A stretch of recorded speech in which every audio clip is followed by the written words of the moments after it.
Eternal Father, I offer you the body and the blood, soul and divinity of your dearly beloved Son.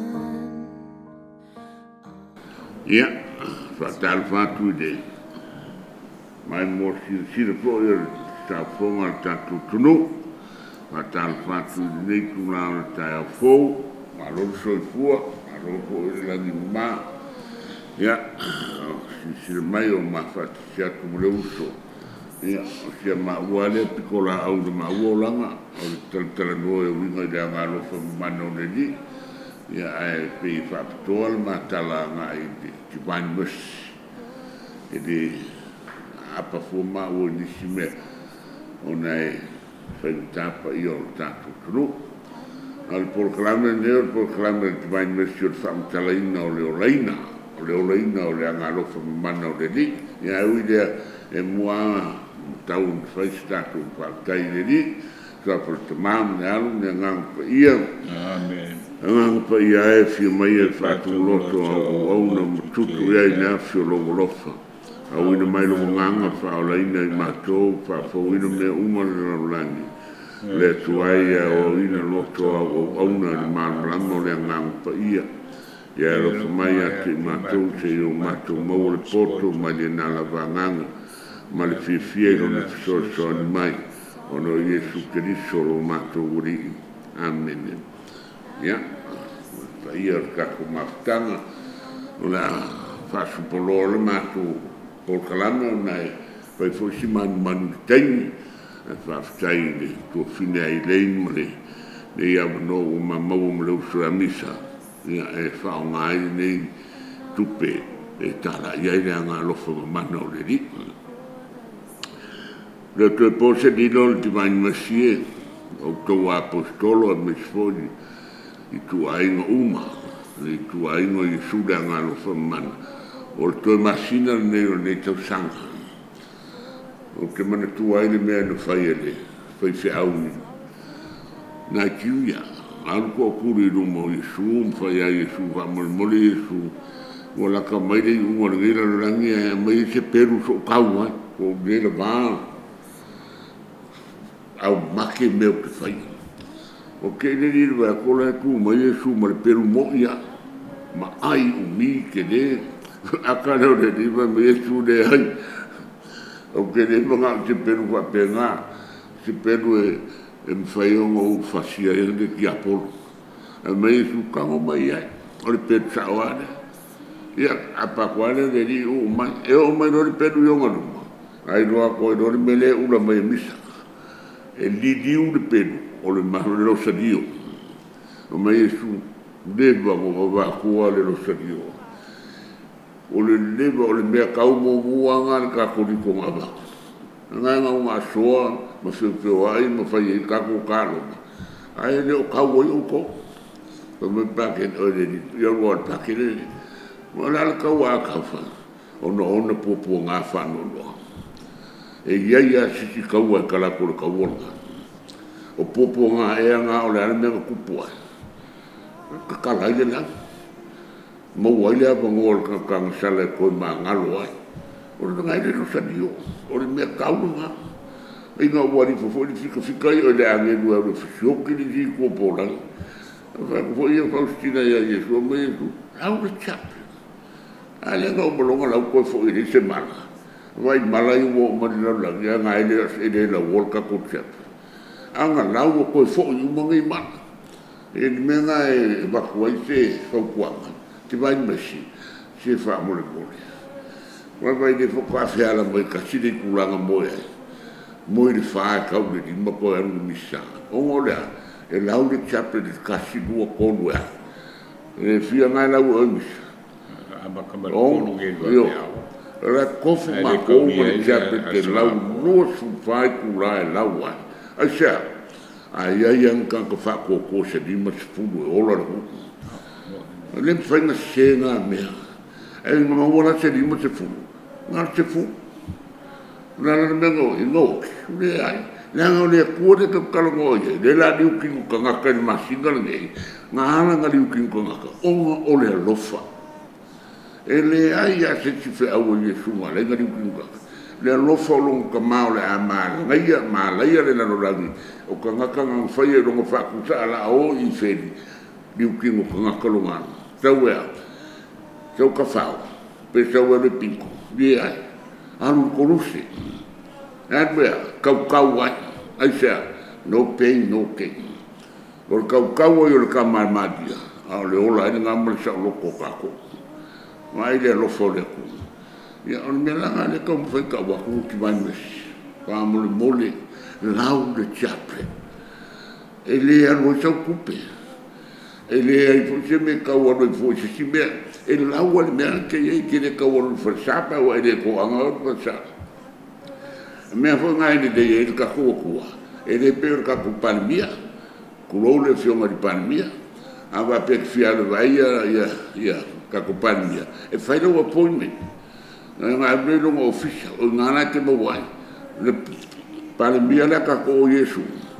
e le se appointment o ngai menga ke ye o le ma ke i mo yesu o lo manga o ka lo yesu ka lo lo le ai se appointment Yesu alkalanga Yesu o ke manga maku le nganga pa ia ai halu lo nga sa nganga pa mai o ke yake o ko o nga ka anga la no winga ka ko ke le mo fai o su e a fu Yesu o ka ko la su e Yesu na ka ke lo su e Yesu na ia ka ko Yesu o le ola nga ia o Yesu nga o le lofa nga ia o le Yesu nga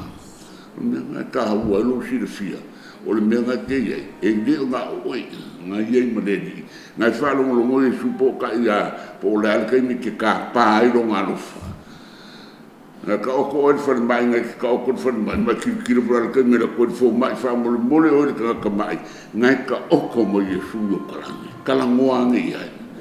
kala ngoi fo ai Yesu o ko mai lo fo mai o le fo mai pa mai lo fa malo o le whako kua pe al kala ku spai o le kalo e whai mo le whako kua o lai mai o inga o kala e whai o le kau whai roa e le su e le kua sesi o ka koura su e le kua e ka ke siwa kamia kua mo le kua o ka kukalanga o ke yake o kou o le ngā ka ango le nalunanga e sea ma fua le lofa e le kua mo inga ka kupea o kalanga Yesu Faustina a me Faustina Yesu o polonga o fefe o ama o ko para ia pakene ma Yesu ele nga oe o ke fefe ne ka ke mafuka o ke ya ke o ai punga mai foi marki nga pa ia me ka ke amo fa ka tira o me vai de lo fo Yesu mo lo tina so ka u ia la to ki de mi ia me ka u ka ko fa ko kua ma lo fo de ko la lo fo mai o le yeru ka kua mo kai mi uma po le al kai mi ke mami Yesu he's there right there with you ya te sango ma lo su se fa si ma fa sone pa io ka ko fa fo mai alo wa tai de na to fa fo ma mai sa ma la ko stolo ya sa ya le ba wa le pisola o le tu ba ta wa na upele ya ia fa pe on ta to o le ina nei pe au ya ele ba o a mori mau tu o le pe au lo la ngai pe a go fam tela tu ele se o la ngai ino sia ke ka ka sa ino sia ya al kai mi a mo mo ai pe au le o ka ki go a lo ko lo kere ka be fai le kalesia be support ai le kalesia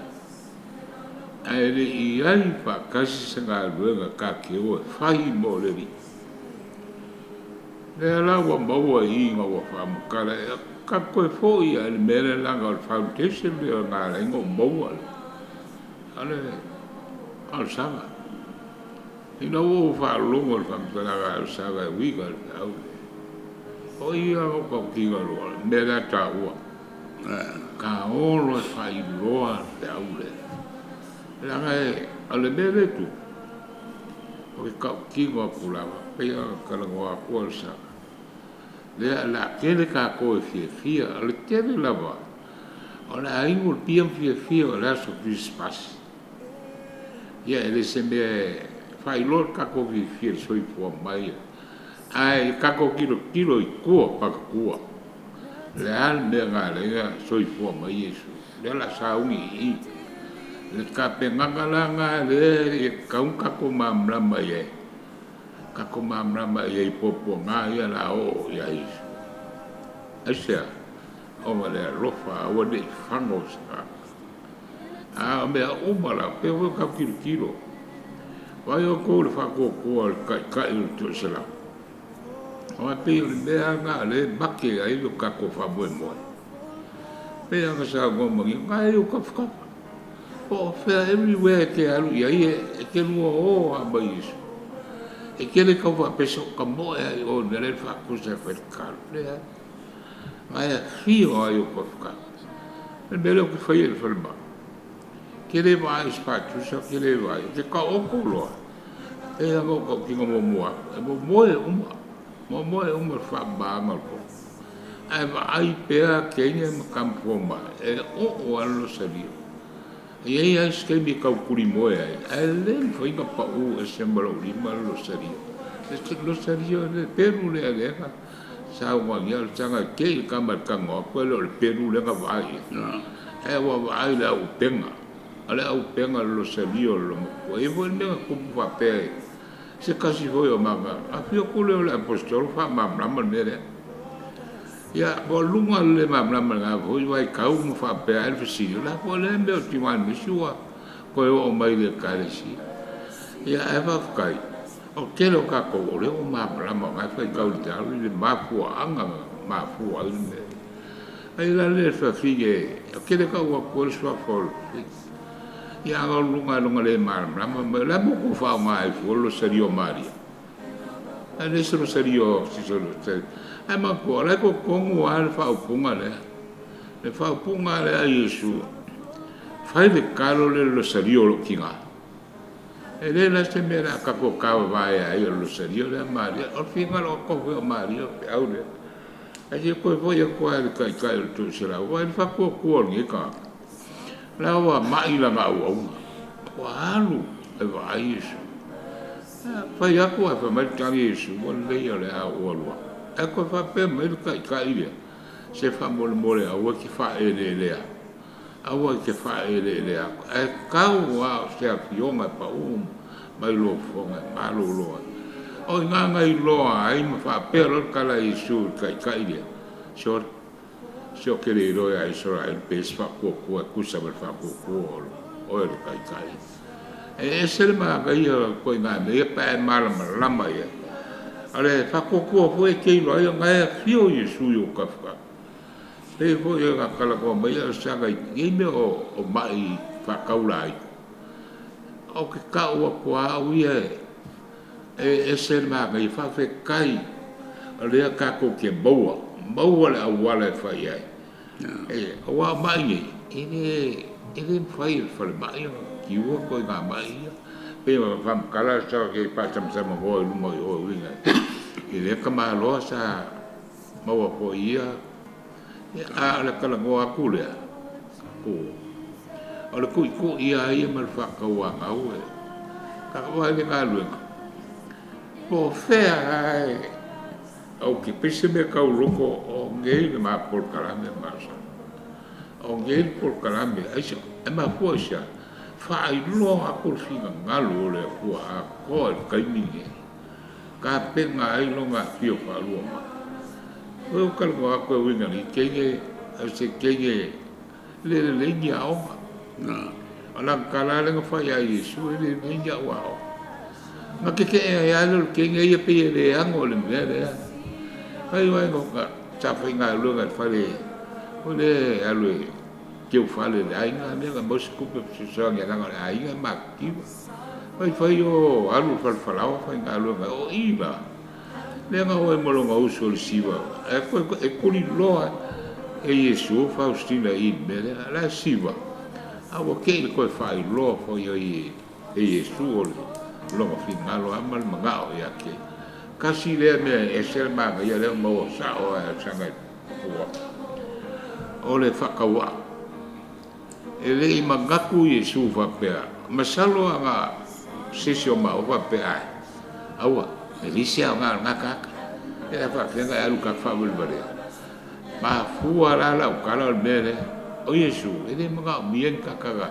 hapiongi ro ia ang kakawa, o mole aka mamai.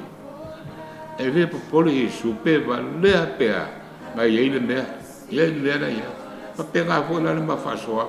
awa kia pole lo, o aus kaka vai, ke le pole, e sia, nanga wo uloa, le upua lea Yesu. Kangi Paulo loka vai, mai Yesu. Awa te pole, o lo vai o ke wha a koa inga lo. Mea kongo anga ngā, pio a Yesu ia whausti. E le pole peong wha mai, a kere i le leia oa onga, ngaka oa onga, e le lei fusa Christus. E le ko pole i Yesu e sia, ala wha kumbu. Wha kumbu le nganga o le, ko paua mea e kari mai, wha penga koe na le ma wha malo si atu ia teo ngā lua. Awa ke pole lo vai. Ka ua kua awa ke bon wau. Ko ia ie a sanga wa e le pape ngā kie lo sa lia o. E le lia wau. E paua le mea leo kia whale a oma leo kia oma ngile na kausa o kua. A fia i lo se me whainga. Fai o le whongol mua. Fai sa una unga ke mua ka pahale. Yesu le mene. Awa a mai Yesu. E le so wa pore. Whamsingonga me whape ngā le kua ma kua. Ma ke wala awa Yesu o ia whamsino a me tonu lea. Pe ngā lani ma waka mwhaia. Awa te wapole. Ngā ia Yesu ia. Paua le mea. Ma ngai ia le okwa leo ia sana Elisa. Ala kaimi popo fōu a leo a makanga o kanu moa tuan nisi. Akula leo e o i ko sai mai lisi ko me kala ngai leanga ia lai e ka alu bio fanga me pera ama ngai ia la fa so ga pa ia la ori la fa so fa la ori vai o ko o le ia ko ula e o ma o penga e kali ai fo langa e le o le firi la fo ngofo me ma o penga. Ecco che la fa sola o leo Samoa ka lo fai pia mi leo peo ki a o mene wa le o ngi au pe o fa solo e la orilla uso vai o lua a ko o spai ngai e fai e kanga ka u mai a lo spai ngai pe ma ke le mo boe ka lo ala kala le fai Yesu leo Samoa ma faka me la o asa wal fanga ele ve o foi le uria vai lá o lua nela o kola o pema ya o lua pa fa pe e ko o ngi me fa pe mo mua ka pa Yesu fa Yesu ma u fi faka o lua vai e ke lua ko ga o lua ni ala fa ka me fa po le ale sa o fanga ngau saula ke o ki ai sika ngalo le kua e wese. Bele le kampoi wham kalako le manga le a Yesu. I kaimi uma ka pa Yesu. Lala wa koe ngā mea whainka kapa ia Yesu. Pe fo lo ola. E solo mua kaka vai. Oma fia e ma fuka ia Yesu. E iris koe ngā kaka poko. E whai aloka poko. E anga kure Yesu alu pelo poko. Ai whai e ke o le fōle o lo vai. Nā me kuwai. Pā whai o Yesu o le fōle o mea uma e ke vai ai mea ki pia maua. Ia, pā kua ia Yesu. Kala mua kule whapapole sa noa male apostolo te mua atu taia. Alo, wafkai. E ka uane, leo samisa. Le whamoe moe de li. O le kalamasanga le se meo ia kako. A e su e mea uma, pe maua mea uma, e posu e ale kua langa ke ni ki ngane kua. ai su e mo le ko e ke mo lo le ko mo me ke le ko ia ma se me ko po le ia o ko la ngole ko nga e nga kai la nga fa o ka nga mai a o e mo kai o i lo nga pa ia ma pui o i lo nga manga ma ko e fa ko o e i le poko mai a ke ia e ke ko o i se me me ko nga me kala Yesu ia Faustina o aso ia o winga perfect ka di la ko mo o aso me o winga ku kama vale ai sea ora uria nga winga mo wa me wa de kubo me o ye wa buri ma ka nga de ko si vai do ya Yesu yo a kwa fu Yesu ko sa Yesu wa ka nga ka lu ma ya la ko ora winga nga before I said prophet ai sa wa ma le fa punga a wasongi a winga kama vale ye ko ki no mai e le ai ma se me makedoa pa wa me makedoa o Yesu a me la mai ai mo Yesu mo me ma que mai fu ni kai o do por me mai kala mo ya nga le cerca vale sa o fu mai o fu ye a pa a le fa mo de ku le ka kala ku lo fa fu nga le ku mo si fa mai le ma do le ku sa fa mo ya nga ngole nga ye le punga nga ma ka me ai su lo nga wa posko o ke manga va ku le nga nga pa na wa uma le punga me su o la ia fa mo uma so o mle nga pa ia le pa wala ka ko me fai ka lia le nga pa ia e fio lo le nga pa ia ke o le nga le ko le si si nga ka la ko wa i lo me uma mai ke le ko si se me ma ke o le ko nga a o me su va pe la le a ko lo nga wa pa ko le ko fa lo so nga o me o ke ya ke o ko lo nga ka nga la e di me fai ku la foi ka ku le foi fio le di ke ni o sa o ka vale ko Yesu a mai o pu ma ke ka le ma ke le ro ngi me ana mai a sa e o ma ko ura nga pai na ka ko me fai fa ko ye ku au la fo ma me fa ko ma yo le nga pai me nga ka o ka ma vale e le fi ka mo fa ko nga a fa mo fa ko ma le nga pai ka ye ngai nena lo ya le ko sa ma fa ya ngai asia foi me falongo na ka ko ye mo fu ni chimia mar falongo moi a ele a ver se au ne e que ku ko kasi fa mo simongo o nganga e fia nganga o wala o de ko ye a wa e o ye le nganga ngalu sa wo singa mai nga wa ba ku mari pesidi la mo ya no e go ale o fesili na ya e fesili ni ai o de kai me ke la kwa no walu de ba son ke nei vai kedi o fa lo nga se si a fino se wo a nga se da e fa ka wa be ko ma fa ma nga sconfi no walu le ya no lo ma la sa no ke fa se fa ma lo nga mo fa ka pe kai o le kai mi mo ka wai ko a mo nga se moesi a fin o fio vai a so de moi o solo lo ka ko lo le tinga ya o ko fa ngola nga mo mo sa ma lo ka pula ka walu malanga sia ka fin ai ke do la wai e malanga ka pe mai le ko o le makua ia lo famia o le koinga mananga o le mangai ia o le asunga uia ni misa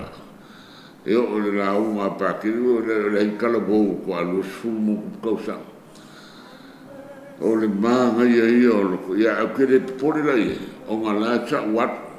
si la mai le kuonga wanu whainga duenga o le whainga whai o ngā lai moi o kua mo se manulonga ai lo fo Yesu fa mo e fa ka ofi e o se ba ku de la ba ku nga fi yo wai o me o ma ku po me o ma de di Ang lo me ko fa si sama lo ko fa ni skala skele do pe aki ki na ia po le ala mo se me ba or me o ku pu no ala me siri o va ska ye si da me po mo le ni lo ke ku fa ko fa o lo fa ki e le si di ni ai da o le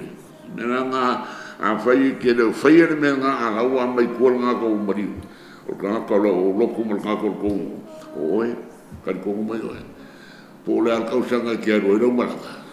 e mo waka yo se tinga e mo sko ina le ko kwa o ile ma ya e mo po ma ka ka ya o le apostolo tuanes ma no fa apostolo lo lo e se anga ya lu o le ma anga ya lu mo sala mo do ka lo mo ma nga le ya fia de me yo ma ve ke do me wa fia yo anga ta o ke do don me o leo mai alu kupe i nei ko kongi il por kalamine ia ia se fua ia se o ngā langa i le mo fua kupe Yesu e skene sia ma jam whanga e afu di dingi o kere kau wanga o kampangi nei asu a mau o se mea de kere ia le hawhai ar nei mai o lea ko kongi mo le kupe se kau whangu oi oi o ngā lai ki ka alu i kupe i nei ai whapasingo i ngai foi oi yo so la mole kai o di mai mas wo umal ka usanga wo le ka un ka ko wofu sava li vali de ukariski e poma ka kalo ya lo fa de kua ma fio mai pepe wo manga ya ko ka penga ka kalo ya fio mai Yesu o fide mur ka ko ka kalo ya fio mai Yesu o mano no si mo mai o fa kali de fa ngo mai o pepe wari kelo me kalo ia fia nganga ko kai dedi kalo ia fio mai Yesu o mo lo mo ngai fale uma ka penga se mo Yesu lo fa ka penga wa a fio mai so ele va be fa ngo pikre mo sa wa o le fa ngo sa mo o lo fale fa ngo Yesu fe la ku Yesu nga le misanga ko e ngole panga we panga ferma ko arwani ferma le ko ferma o e ma u ai nga ngole ke ro la ar ka le lo fa wa po fo shu wa fini jun ra fanga u Yesu ia awanga ia singa vai pa ngole mele le pi e se lo sa ma ai kan ko mo lo kala nga na ki kilo ya kairo foi fane o le au mau mebe ku se mal para me kibare o ma ku ai au le keu wala au mangai fa kari pepe na o ma ka kia le dei male boenga o Yesu o fa ka o mai male me fo de per sepere mo mori ko le fa nga o Yesu pekere ma la o ye fa sai ngai mak na o kulu o mo mori e whakarera soro suki mai whanga o Yesu e whanga o whare e whanga o suki mai e wakula whanga o mai kako whakaria whanga o mai ngare uman misal whanga o Yesu si maro mar pepe kako o maro i kako fia mai Yesu o menga kau ka penga tuai mis ka penga lo ainga fai se kou mafkanga fia o le a whanga o Yesu kongol ko whare whanga o loko kinga whanga o loko whanga o fai fia ko ai i ni ka foi e ni si fa fia ka ni suor ki no pai o ni look forward uma ngaka ai sa o kama se on ko le na sa du ki no ngaka fa mai paulo bo ka fio la wa nga fa nga la inga le ko o le alofa o le vai ka o le alofa ka ngo fu e lo ko ngaka fa kumu de alofa lofa do ko lua fa mo le moli alofa do fa ngau alofa do kwa oi alofa yo makua al sosis alofa de kua ya vele aso seaso ngale sida na le kua o kumu a kolo fale de lofa a wo ni ko ingika o ngile fe ma ko kalo ma mo subo ko fasi e o mai uma ya na fe do fa ai fe mero ko a wo ko i ka mo ma ko funa ko fa de ai de ngala o mena na fa o de la ka wa ko de yo ke mo kalma o la o fa manga longa uma ai fa ai no fisia fa ka de fa mo kisima a ko fia lo ko la feita ko ke mafa io kama tai fa de do ainga ia fa ngau mai Yesu na lo ko fia nga ai lo ko se fampia se ave ia me ni pia ave ko mi sam ole pia ia ole me fa ia ki Apolo su ia lo ma fo pa o ngi e ma fo o ngi saul tu ngale nga pa ia ia o wa ave se do fifi ave se do de lo fa lo ave se de lo fa fa kumo i ika ma fa ma ma me uma e ke ando fa nga do nga ki Apolo ia o lau kalakala wa kuma nga le ko ka sigmi uki a me mo ia o le lofa fa vai o vai soni masinane ia a ve o le ki vai mesi o lau nga luenga Yesu nga lofa ia ve o se kanga ke alo fe ave ai makufa le lofa ne kufa yo o nei ko ka o le fa fo ma Yesu ma o ke va ku no lo fa ko me ki are ka mo e fa lo e o mai kuan do fa lo o le mea ke vai pe ren se vai ki ro mi sala ka fo mai o wan wo i ko me ki na o wan ro la ku a se ma do le se lo sane do fa mai sa ripa to kera ku si mena se varia o le sau e so mo ki ro a se varia se vai ma ele la ora ku di mai a io mo fo le mo fa da la kamana sau lo ka me ki ma pia me ke ma wa to ka ko fa mi no la kala so se me ke a mo ai fa da lo fa fai o se varia ku la fa fo mai su me ka ya ku pon me la mo le in se va ya so se va ya fai do ka ma o ke ma sa no ka ma fai do ka ma ora no ka mo se o se va lo ke ro re ki se va ko me ora ne se e ro ka ma o se va a se na se de ka mai ke mo no se va ro a si le pe ya aris ma se ro ya ka ka se va aris do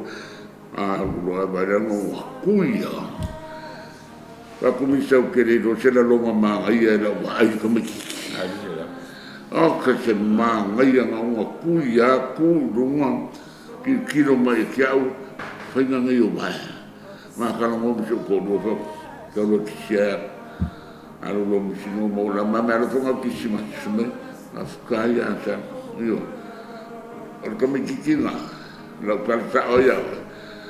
o Yesu na ile ai o mo pelo melo fonga lo mo fa se vai a Yesu ka mo fa se vai ki na ni fu lo fa e allo fa me le ko so mai fa ma la mo ka ko wa ko Paul ma po ka me le ko va so de o mo walu ro ke ar pekania na le o va la o dia mai o fongo ale ku po e ke ar da su pekania e ki ai mi sai ne fa ka po ka la chalo le a via le pe fa o ma ku ka ma o ne so a si me la ki ale ko chalo e fa o finga ka ke le fa o finga ka ke le a o ko le le kala mo ko ia le apostolo winga fa malo lo ala fa pega ora la ka ol be ke mori mau al me o ia ke mu se fai na ma se ke ula ngoma a wala ku nge fai ele malo lo ka fe se imo sia au fia mi o ku le loai se o fa le mai le ai le la ka sa o kwa na talvo ga ki sila fia allo fai malo kali como ele o era tu fai ala e fio e sul kaka perché la ko e fai e fio voi su ya o ma fa o so o e allo fai a o che popole ele o e malo lo ele ma casti le me se ma le si me per o ma o como era apostolo il bene la voi como il tale fai sa una luenga lo fa vole aso vale aso o me fa pega que le lopo kuri mai o soia saka ko su masima na sa su suka mer anu mer ka wanga si e se le langa saka ko ye ya so el ke minge wa va fo va wa va ro le si ai nga wa kere me le a ko i no lo ka nga me nga a o soia la kilo la kiki esele le māngai al wheo sia i o le alofa lea pe o kama whai au o ngā runga whakingo ia e whai e se aso wa ai kaka a mesa o kaka ngai whakau wama le kawoloa o kura fo ingo la kowola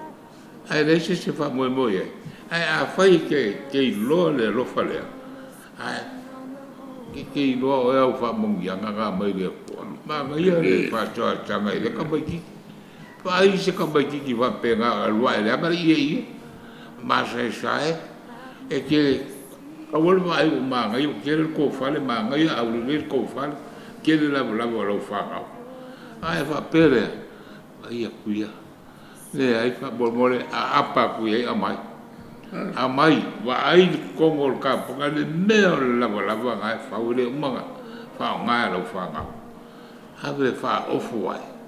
ai kari kongo le le no le kala sa mo ia tango e o kanga sa o ma sa ni Kamu mole yeri mafuama ngala nga sa u ruma ona kofu le kuolo fo wala sa u me ya o me dia ko le raula ko ma sa o ye tu ma sa nga o le me ke foi le o piko tiki o au nga na la sa u foi a ngai ka o lo wa le su mo lo pe se vai a kan ko mai o nga di foi ka me ki ma le ma sa o Yesu nga di fo bari ma sa wala ro Yesu la kere de i ko lo fa la kam wa ye de lo poi fa ma a ve nga i ma sa a be ese i ma sa ka me ki la a be i fo nga o ke do lo ko ke milion de ai de nga ke ro ba nga ke fiu ko fo o le ia nga e fo ai su ma o me ke ru ke se ko ia fe fo fuala o menga fai ia fa o ta mo bisa al menga o fa la be o le ia ma sa nga sa o kamare de kau ko su o e pe ke ro fa pe a la foi akula sia o fa sola ki la le o chalo e o sa ui la se fulu lima kala le mea nga kupu ke lo pesa o fa kala mo bo ya ta ko ku mai le ka ke le ma le ka kala fusil po pa o le lu mol ma ko pa a le o be si la ko nga o misa o anu le va ai so o alu kai in ma ko ai ngale ya un ma ko ai e ma ga ambia el fa fingere a ke le ma chau vai o si piccolo yo ma ke le fe o la ma ko le yo ma ke mo fa ma ko le pe iska ka maulo o ko la me sa o ma sa o e ma ga ambia se su lima kala ave ai lo ga ke il fa ma ia la kala foi o foi alu ko lo ka sengi le e ma ko la e ele ponge si voi le kai ro se puro ka goi ale o pepe mo sa pusu ya se kamo makau e foi la ponge si le ro se puro e fa se la ule male mal ia ala e alu ko la e le se ma ko ka ko e ma ko sulima la sa o sulima wa sa o le ya lo kala o Yesu nga o sa o ko o e pe maka ki lo fa kingo e sa o no pa la o me ko sa o pongis e ba lo ko o e ba lo ko o fa sa ale sa fa ka o ma ko wa bisiro wa bo ale sa fa ka o ma ko o ila ma ko o ka ko mo ya le kala le ke sa mo e wa ai po Yesu nga o sa e le ai se mea kusi pa se ka ko wola mai au le mea ke lurua ke se e le se a o le mese ke fai ala ke se le mese o le mere rei ke fai ala ke se le mere rei o le foi mea pena meia fa pea o le mea ke fai le o piko kiki o a unga e le me fai ala e ngai o le mea lea ka sau ngai mare ka me kiki ngare maa suri makala o Yesu nga sau kofo o peke maa lo ponge si peke alofa ka ngakare e ka ule kuri kua e rau awi fore ai ngana ni suri makala rau awi le kule maa lo le tonga e maa no ia e le me fai we are not perfect e le mwhainga kako a kokoa pati o le winga le kala ia kako whingau kako whingau lau ka akua ka o whai le mele e o ka koe re asana e o ka koe mga kakongai bewa pia ala e wai o ho ia la koe kako uma le misi kako ke vai e pe ko fofonga nei a kako lo faunga kako ke manguia a le me mo ia o le mele o ke lo lau lui nga e so uma lo o langa kalu o te mai mesi o mea lelei uma o ke whaia kasi ala mafua o lo fia mga o ia maro Yesu ai ko i lalo ki apo a ko i lalo ki apolo ia o mea ngai whai ma mea ye whai o ia malo le ri ki nora ni mea ku a malo le kua malo makako a wale pau a ngani mere kupuri lalo o kanka uma le lei o whale a ngau ki apo pau alka ko me whai kako au wakasi fasi ki apo fasa o loko ka ko ko wa nga o Yesu lo ka ko o le langia so destroy the devil na me fai na lofa fa kingo le lofa e fa mo me ka por kala me wa mo le ma ka ka lo o fia aiso e le ai o le uta le poto stala aya a fai fo la se fa ko mai ba tampo ia fa malos ia ma vai le o tafa ma e me kupo ko foi ngai ka ko pe le tala ko fe ele va pe ngai loe ka mai tiki le su lima kala le ko la wa kwa ma la le ai su lima ma paulo ka ma la ko pe oh ya la voi la le ko so ya fa malu al kaiminga la fo no ma diwan mes e fo le i ma wa ala ma ye le fe au al kaiminga ia o ma kwa kele nga ma mlama ko nga wa e o ki ava o la nga luenga le fai ko wa o falo fo ma ke wa me se pasi el fa la kai po mongo ko fa fio fi mai ara o ko ka ya nga saulo le pai tau ame kupe nga yo ya ko kule a ele pasi a tanga xilfia wa kule i lomo ko e fie se kupe nga boa ka le lusu ko a mai va pa wa nga tupe na boa i pia ma ki a ma ora o ka va piaro fai ka kupe pas a se kupe fa ko se fulu wala nga le mere ma fo se le ya ko va lo mai me vai o ko o vao ele vale ala ma fesili ngo ma fesili vao o fe fialu mo ge ku ala kala le vao fe me ka vai o e siria ko le ma lo o lofa ile kalis ile fai fe au ole ngo la ko fe au e fa malu o ko ke o ka le ka o ko so fo ni lango e po sai bi ya ilo usi makai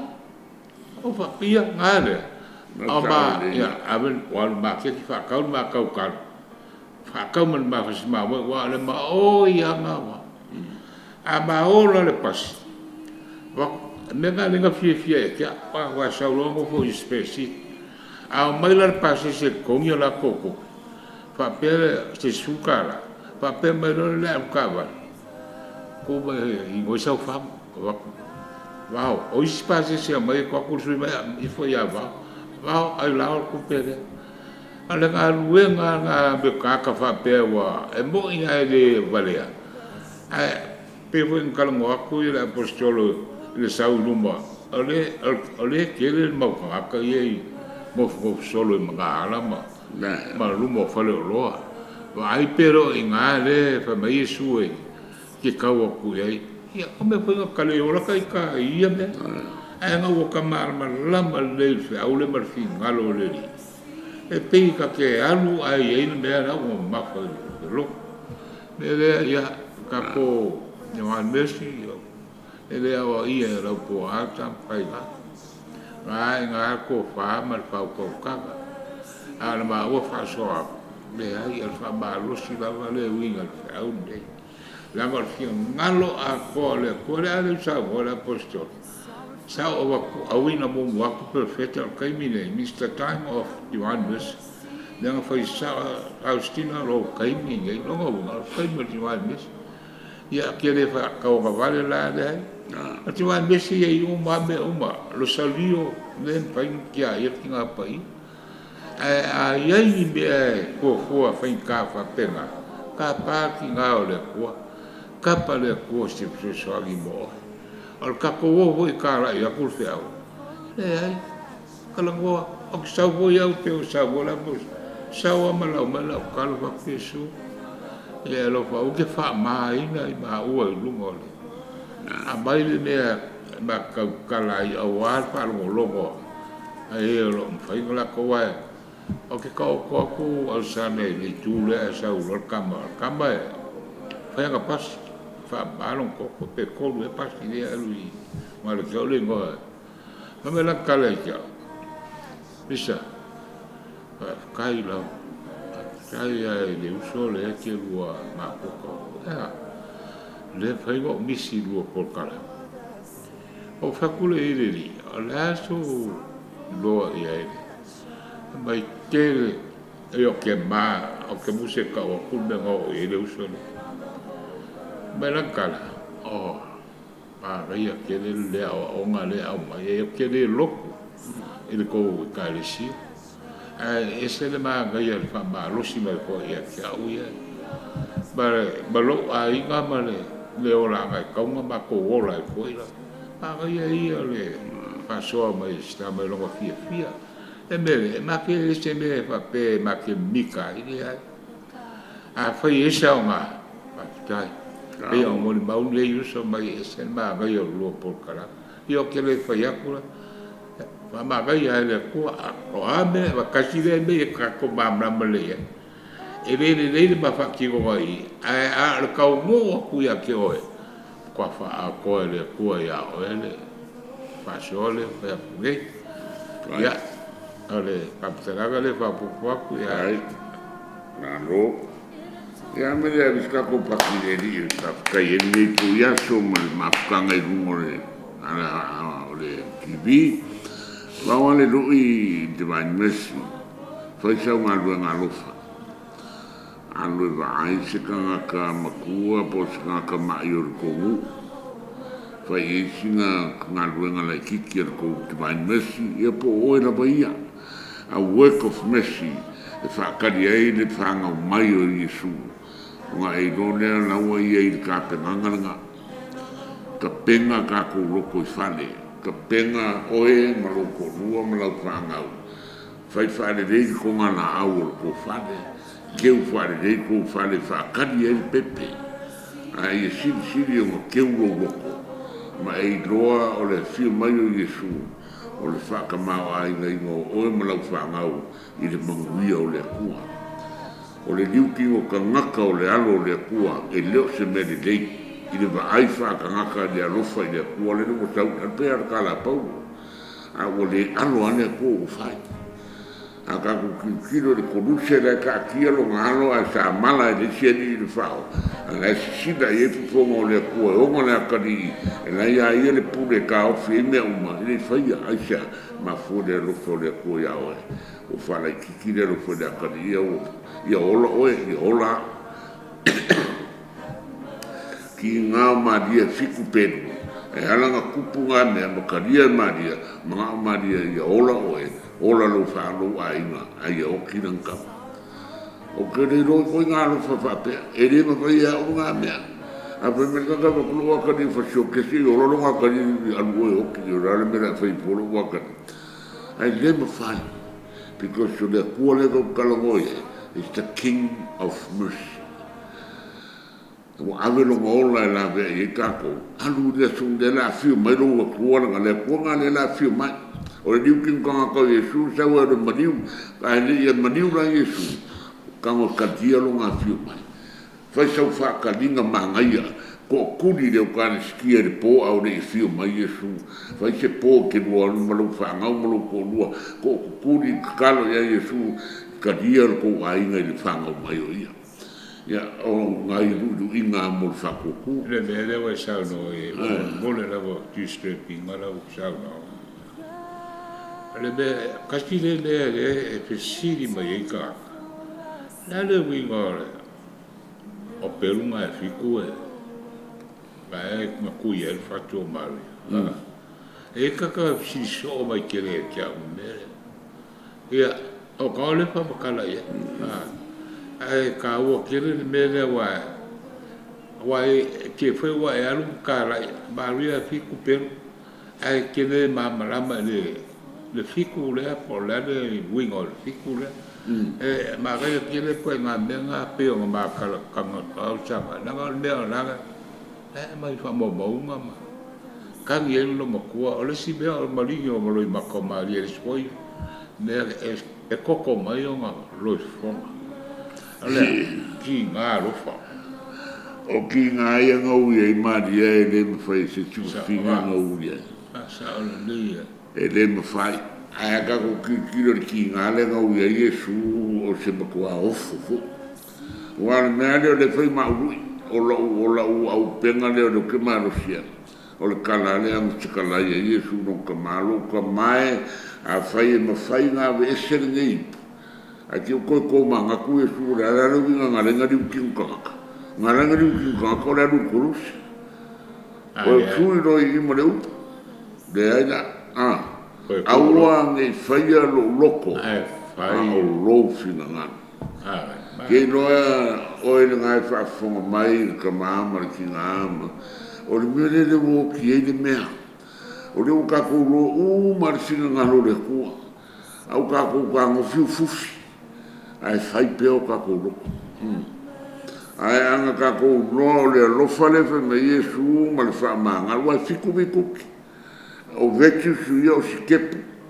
mi kuki le mai whea o te waimesi ai sabari e le fiku nga 100% sure wai o le langa o le winga ngā vi kuki o kū maanga maka ngō fie e soi fu aises e le vi kuki ngō merkasia la o whakua kua o la whakua kua le kua vi kuki ronga lua o le alofa o la alofa i ka ngaka ma alofa i le kua vi kuki e konu kaliki ngā ongu sai ingu iei mea o onga kasi le vi kuki e serpa i ka e le whengo fie ai makuaka ua lava vi kuke wha o le loko maurano vi kuke lima o le wha maangano vi kuke ongo o le uskai vi kuke fiku o le loko mama fiku vi kuke o skepu fo i e ke laa ai mai ke laa ai e so uma e ke o li whai kuko o le langi e ke o lo le whai kamana o vi loko mama e i roa kuro le pua amu i e la ko e loko mama wa la ko ke i roa kuro le pua o vi kukira ia a whai kene o safari le o le fiku vi kukira e lima ni se winga e le ako e kakau nga e o le whakuakua o la alofa o la ongosai o la whaamangalo o la loko maulano o la uskai mo o la loko mama o meia e o la iroa you're a perfect man koe malo Iesu e ke ui mai i le whai kokoa o lo wanga alofa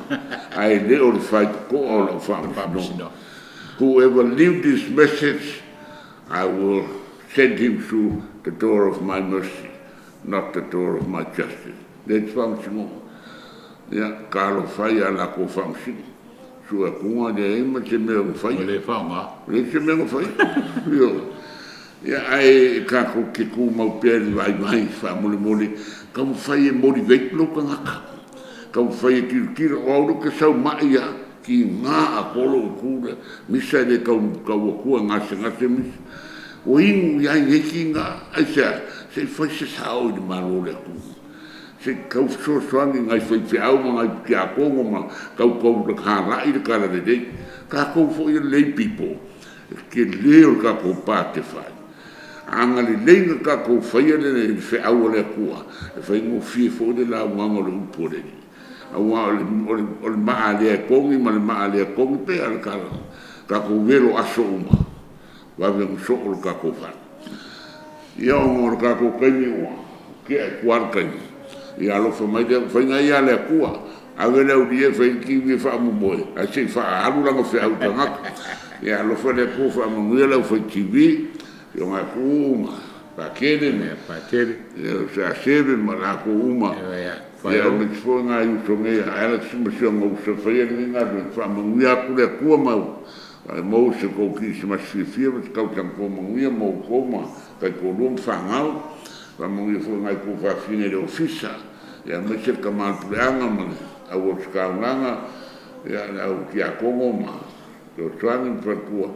Ya me lo ka ko kan si alo famia le kua ya vel ge ki si mas. O se kirisimasi fia a wala kirisimasi nei no fola mani o kirisimasi mo kaukia ne no fola no afe va se la sufico o no afe no di não mas le esse nei no o sau se au vai mesi le o mai de no fore di de o kako vai o queria ya de na duenga de cara sia de o faz vai kai por que mal preano o vai rua o fifika ka ko kalo na ia o vir ki si masimo le kausa fo ia ma ngai le ia ku le bala mai le dua fe do rima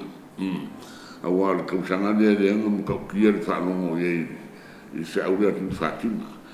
ia ka ki le pm ka ko me fai lau le chapet every hour o e ngai ki le sau me faia lau chapet pure o e pe sia kula lau pe kasi at least lau te kula o le mo ke lau ma le chapet every hour ye so mala fa ko ma le support su kasi le masinga e ma le change of chapet ki lo pola se kari mai de ri e la bala lau ma kamela su fiko se tema le la mai lau ai po uma o ke ala u su lua kasi lua ko a mo de fa aso uma po uma ka lu siele lo fo de kua ko mai langa fa manga longa le la langi a mai de file mu le la langi mai pui ka ko ma ka ko fa nga ni me wo mai ka fiesen mala na ka uanga me le fai le mau ki fai ala o ko ngai ko ke le wa manga ia no le lu'i le ngā whai sau chapet ka alusia le fide mua le nanulangi ka alusia foi le kānesia e le whai ngofia po le ngā duanga kai o le kānesia ka lo mo ngai pakele le ngā sengasi pakele mi kaele le ngā sengasi i whai ni marosia le koi a ia ma isi whai whai ngā mia kano ka ko kano ka wanga le kāneskia asi le kāneskia te manasi aso umalu asi pe 5 minggu ke at least aluas. Sana Bonifacio. Ya. Amano. Ya, kalau mau fazer o mau fazer ngaf sama kalau ngaf. Alo família le au fa makoko. Ya, mesiri ngai le fa manga ora koko. O yo lo fole como ko au lo lu ide ya o el kanga. Ele ai se me fa ka ya ku. Ka ku kiro ya la salo. Fa pole ku mau anga sawa yesu fa merko singo la ter anga ngi ko mo o kilma ko ma fa merkala yesu o te tu wale ola ma io ke ro ko kurunga ka ma me tu le yo ngi o ngi ma fo mo yesu ma ke mo o fa po o mar ko mo le la wa la fa pe ngai ke ngi ai o le kai ma le mer ke ma mi o ka ngai fa mal ko o ngi fo mo ai de ku o lo mela fai fongo le ko fongo ngi o fa ka ai lo la le o lo fai le ko fongo ngi e lo me le ko lo kan ko no bu fai trust is the only vessel to my mercy or fa want my mercy o le fa ko kua pa wanga lo a wala lo wanga lo fa ma na mai fa ko kua fe me le ku se ya kopo o le kakalo fo ye fa ye ma fa ko kua e o la ma e fa po oki o le se koko, o feo whakunga, o pere whaku, o pala le kino. O marongi mo. Iyo. Ala mi sa moa, ia e ko. Ia e whongo e tu la sa loa sau whafu. Ia au whongo e nana, o le whongonga, o ia. O ia o le upu. O ia su anu kukongo. A mai whafu. A ia e whoni me manga, ia nana sau whafu, e me kakala la ia. E le kakala ia. E le ngā duenga le kangaka. E le pātar kangaka whai. Fasa o loko ngaka. Pea ngā fui au konga i aina. E au mai ko aina. Fai ko whale reina. Whale rei mai. Au al ko e vai me o mai ai. O mai ka kalo mo le mai. ma i se me le fi ai fa ko se mai fa mama mai fa di o lo me ngane la ko io fu di fa di lo ai ngai manga ia ni ko sang ia mo skil se mas fi e a besera nga ia ko ka sa fo anga ia ko sang fo ia alo fa mai suma na ferka ko kal fa malolo ia lo fa Yesu o ai lava ngas pa ia kulonga ngalo ia mau sa ki se mas fi mau fo se ma fukanga fi mai no ko fal mai e se me fen ka de sa ko kua ngai ka oko o ni moenga ngai yai mai Yesu ngol mo kala ngoang ai fi ia lo wa ngolanga ala ferka ko kal sa te man na lo ngang pa ia Yesu la ngalo fo mana o nei me ma to faia ma to ke le ma faia pe tai ma tu fa tu tua o oi no fetalai ma tu te fa tino meia o oi lava e te fa ato to ina pa ia tu lau pa malolonga Yesu ke le tangata maftia pole ma tu wale nis fo i la to le tape na ina o la tu nganga ma mole Yesu to fo i to tu ia sia manoa se te pena ina ia one mau se nganga le ngata idea se moa le mafutanga whiwhia le nei ki simasu mo le tautanga po wha nau maina ni o lo wha muri mai ai lo wha mai lo uso nei wha le malo si a misa me ese ni o na mai le ese me whentai lau fio i su wha o ngā misa mo au whiau ne ia wha peo na wha o ngā pe maua a watu li whiau ne ia mo se nganga mo lau fio talo mo le whamalolonga, Lord Jesus, may your pure and healthy blood circulate in their ailing organism. May your pure and healthy body transform their weak and healthy bodies. May your healthy and vigorous life flow within us, if it is truly your holy will. Lo swafa Yesu o mako wole atuai, swafa le tama ngā ngampai. Amen. Mercy on us and on the whole world, for the sake of his sorrowful passion. Have mercy on us and on the whole world, for the sake of his sorrowful passion. Have mercy on us and on the whole world, for the sake of his sorrowful passion. Have mercy on us and on the whole world, for the sake of his sorrowful passion. Have mercy on us and on the whole world, for the sake of his sorrowful passion. Have mercy on us